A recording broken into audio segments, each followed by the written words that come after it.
The Dreamstone by C.J. Cherryh is a fantasy novel and the first book in a duology called the Eldwood Stories, I think. I don't really read fantasy, but I bought a lot of C.J. Cherryh books off of eBay recently because I've read a couple of her books over the last couple of years and really liked them. And when I bought this lot, the guy messaged me, his name is Aaron, so Aaron, if you're watching this, thank you very much, because he said that he was clearing out some space and that he could throw in some freebies if I wanted them. And when I received the parcel, there were a lot more books than I originally bought, so thank you very much, I'm extremely grateful. If I ever do get around to reading some fantasy at some point, I probably will read some Cherryh because I've been enjoying her writing so much. Then we've got the second book in that series, which is called The Tree of Sword and Jewels, and these covers are absolutely incredible. You've got this little kind of goblin creature sitting there, you've got this woman with the sword, and you've got the tree itself, where you've got these pendants and these weapons dangling from it. I have been wanting to get my hands on some of these Door SF books for a long time, but I've found personally that they're quite difficult to come across here in the UK, so I'm glad that I finally got a bunch of them because the cover art is absolutely exceptional. We've then got a trilogy of books which is set within the Alliance Union universe, which is this big, sprawling, interconnected universe of books and short stories where most of them can be read individually as standalones, but within the Alliance Union universe there are a number of series and interconnected stories that you do have to read together. This is one of those, the Faded Sun trilogy, so we've got the first book, I'm pretty sure, which is called The Faded Sun Cherryh, with this really funny looking creature on the front. And then we've got the second book in that series, I think this is the right order, which is Cherryh, which again has some really nice cover art showcasing these characters clad in some kind of desert robes. And then the third and final book in the Faded Sun trilogy is called Kutath, and that is probably my favourite cover art out of the three, with these assassin kind of figures looking out over this rock onto this desert environment with a spherical ship taking off in the background. When I do come to review these, I will look into who the artist is because I do think it's important to give them credit. Like I say, this artwork is absolutely incredible. Oh, actually, this one is Michael Whelan, who I'm quickly becoming an enormous fan of. His work is always incredible. We've then got Merchant's Luck by C.J. Cherryh, which has this subtitle on this edition called Rendezvous at Down Below Station. Down Below Station is potentially Cherryh's most successful science fiction novel, so they probably wanted to associate it with that, but it is directly linked. And this one is a kind of space opera, sounds fairly action-packed. Barely Human reviewed this recently and really liked it. And most of these are C.J. Cherryh books, by the way, but there are a handful, this stack on this side here, which aren't C.J. Cherryh, so I'll get to those at the end of the video.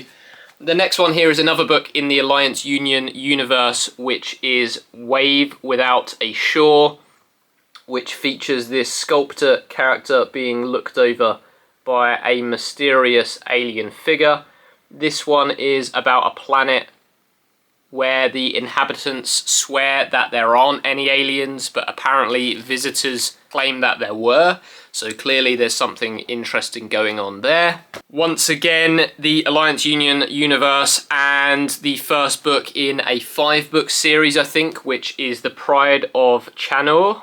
I think I'm saying that right. Again, a really great piece of cover art with this distinct gold lettering. You've got these lion-like alien figures with a human in the back there.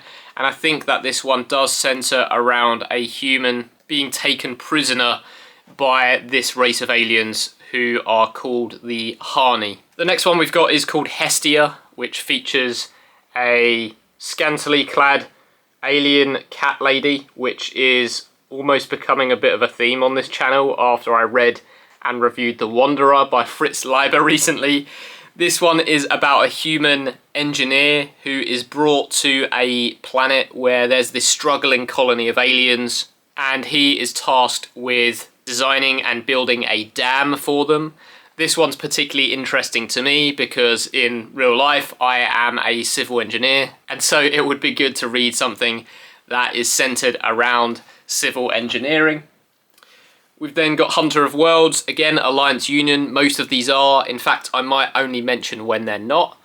And this one again has a really great piece of cover art, and this one is about a world surveyor, a human world surveyor who is abducted by a deadly, ruthless alien race called the Iduve. So lots of aliens going on in these books. I've found that Cherryh writes aliens incredibly well. In the 2 books that I've read from her, these weren't part of the haul, but previously I'd read Serpent's Reach by Cherryh, which again is Alliance Universe, and is the first book in a sort of sub-series within the Alliance Universe called The Age of Exploration. These books aren't directly linked in terms of plot or characters, but they have more of a thematic link, which is why they've been broken out into this sort of thematic trilogy. And the other book that I read in that series was Cuckoo's Egg, which I read and reviewed recently. Again, Michael Whelan cover art there, very cool. And actually in this lot, another copy of Cuckoo's Egg came with the same cover art but a different design on the livery, so I might end up keeping this one because it's in better condition. If you are in the UK and you do want this copy of Cuckoo's Egg, let me know. I can probably send you that one. And since I'm mentioning the Age of Exploration trilogy, which again is Cuckoo's Egg and Serpent's Reach, the other book in that series is called Voyager in Night, which has a really interesting piece of cover art depicting a strange monster consisting of twisted up humans and tentacles in this sort of fleshy corridor. And this one I think is about exactly that, humanity on this space mission encountering a strange monster. So that is definitely speaking to me because I love horror, I love science fiction horror, and that's a really difficult sort of flavour to find. We've then got another trilogy in the Alliance Union universe with the Morgaine cycle, and the first book in that cycle is The Gate of Ivrel, and this series is about these space-time gates that have been left over from a vanished ancient civilization. That's the first book. I think the second book in the Morgaine cycle is Well of Shiwan. I don't know if I'm saying that right, but these covers have more of a sword and sorcery, planetary romance feel to them. Still extremely great cover art. And then the third book in that Morgaine cycle trilogy is Fires of Azeroth, which again features something that looks more akin to a fantasy novel than a science fiction one. Next up, we've got what I believe is a collection of short stories, which is Sunfall, with the subtitle In the Cities of Time to Come. There's another piece of cover art that I think is Michael Whelan again, which is really, really incredible. I think that this one is 6 stories taking place on different cities on Earth, which is sort of a dying Earth set in the far, far future. I've been reading a lot of short stories this year, and I think to give myself a more rounded experience with Cherryh, I'll probably read this pretty soon. It's quite a slim one, as you can see. Next up, we've got Port Eternity. Actually, maybe this one is part of the Age of Exploration trilogy instead of Voyager in Night. I can't quite remember, but Port Eternity, again, looks like something that is more of a fantasy novel, but actually this takes place on a spaceship, which is medieval in theme. The crew wear these suits of armour, there are tapestries and banners and swords decorating the walls, which sounds kind of like a Paul Anderson story that people sometimes recommend to me when I'm bashing his work in my videos. I can't quite remember what that book is called off the top of my head, but let me know in the comments if you know what I'm talking about. And then we've got Brothers of Earth, which looks quite different from the other books in this haul. And again, this is about a man who crashes on an alien planet after a battle and encounters a strange civilization. And then we've got the big one, which is the one that most people recommend to me when I'm talking about CJ Cherryh. It's her most read science fiction book. It seems to be her most critically acclaimed science fiction book. Once again, it's in the Alliance Union universe, and that is Down Below Station, which also happens to be one of the longer, if not the longest book that I picked up in this lot. And it's about Earth warring with human colonies on other planets, I believe, with this space station being a key part of this interplanetary war. So I think that that's all of the CJ Cherryh books. Like I say, I've been really enjoying her work so far, and I'm keen to read more of it. If I've shown any books in there that are jumping out at you as ones that you think that I will really like, please do let me know in the comments. But I will get to the other books that I picked up in this lot that were included by Aaron without me asking for them. So again, thank you very much.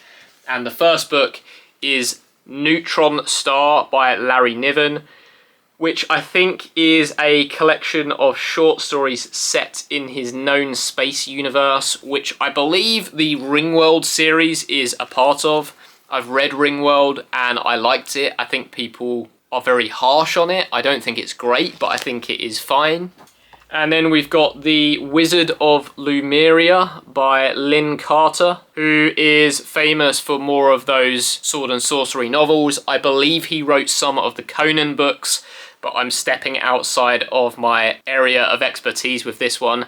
But it seems to be about some humans fighting with a race of dragon aliens using swords and magic, which sounds kind of cool to me, but probably not something that I'll be reading unless I get a lot of recommendations to do so.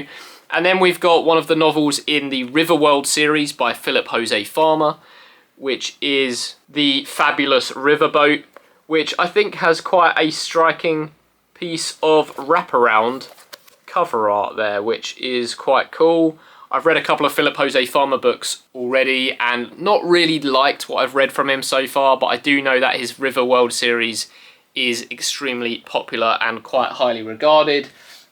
We've then got something that, again, I don't really come across too often here, which is an ace double, and that includes The Winds of Darkover by Marion Zimmer Bradley, who is obviously quite a controversial figure. You've got these individuals with different coloured cloaks running towards this castle in the background, and this one is about an alien planet, but there seems to be the presence of witchcraft on this planet, so maybe weaving in some fantasy elements there. And then on the other side of this ace double, we've got something that sounds really intriguing to me, which is The Anything Tree by John Rackham, which has a cover that is extremely cool, featuring this face and flower formed out of the roots of a tree. And this one says, on Jensen's world, the tree is master and man is the servant. And it seems to be set on a paradise planet with forests, home to a deadly and hostile plant life, monstrous carnivores, and the strange savage who was to lead her through a dream and a nightmare in search of the tree that is all things. So maybe a little bit of Hot House vibes from this, but that one is sounding quite intriguing to me, so I might just take a flyer on that one and read that one fairly soon. But yeah, I don't think I have any ace doubles in my collection off the top of my head. I might do sitting around on the shelf somewhere.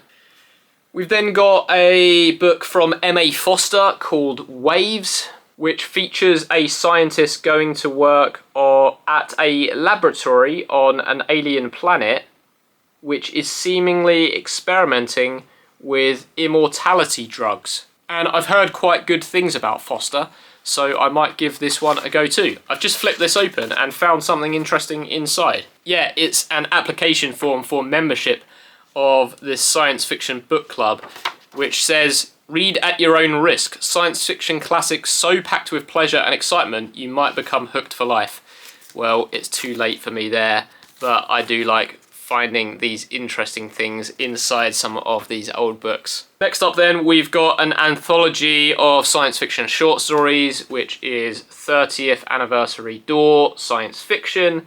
And you've got some big names in there: C.J. Cherryh, Brian Aldiss, Frederick Pohl, Brian Stableford's in here as well, and more. And you can see that it is quite chunky, so there is a lot in there. Like I say, I am weaving in short stories into my reading a lot more this year, so potentially we'll have a look at some of these. And then we've got another anthology called Epoch, which again is relatively long and features some big names like Ursula K. Le Guin, R.A. Lafferty, which is interesting, I've not read any of his work, Brian Aldiss, Harry Harrison, Kate Wilhelm, Clifford Simak, George R.R. Martin, Joanna Russ, Barry Malzberg, and more. So some good names in there, and potentially one to have a look through. And the last book in this lot is Cycle of Fire by Hal Clement, who is the author of Mission of Gravity, which is a book that I am going to be reading at some point soon. We've got a really interesting piece of cover art here, and this is about a man crashing on a hostile planet and encountering an alien wanderer, so it sounds pretty intriguing to me. So that's all of the books that I picked up in this lot. Once again, thank you to Aaron for including way more books than I originally bought. I really appreciate that. And I'm super excited to get to some of these because I have been enjoying C.J. Cherryh so much. I have been reading a lot more short stories, and there are some intriguing things in there that I'd never heard of or seen before. There's also the possibility that I will start reading some fantasy at some point, and I think a surefire way to enjoy that experience is reading fantasy from authors that I've already enjoyed in the past, like C.J. Cherryh, so we'll see. Thank you very much for watching, liking and subscribing, and I'll see you on the next one.